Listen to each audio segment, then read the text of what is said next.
Labvakar, cienījamie skatītāji! Jūsu uzmanībai ir Latloto Džokers, Džokers 7 izlozes, kā arī Eirojackpot vakardienas izloze. Un tagad jūsu uzmanībai 5. jūnija Eirojackpot izlozes ieraksts. Uz šo izlozi Eirojackpot uzkrājumā bija 23 miljoni eiro. Šīs dienas Latloto uzkrājumā ir 56 767 eiro, bet uzkrājumā plus 122 205 eiro.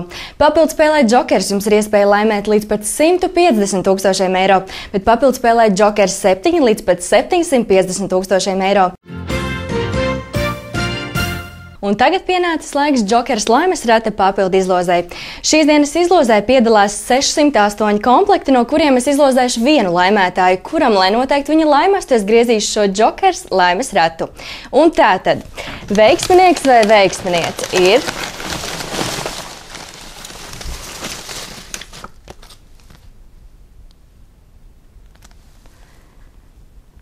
Alfrēds Rimšāns no Rīgas.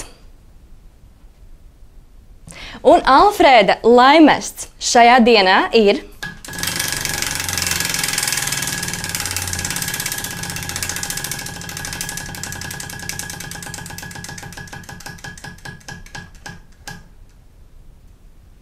$200 eiro.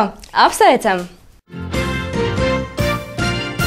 Paldies par iespēju izmēģināt, kā tas ir iejusties Latloto vadītāja lomā.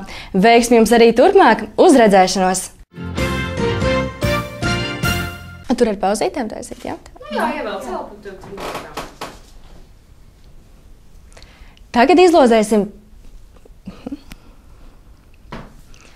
Tagad izlozēsim papildspēli Džokers. Un izlozes nobeigumā man ir tas gods paziņot vasaras... Jā.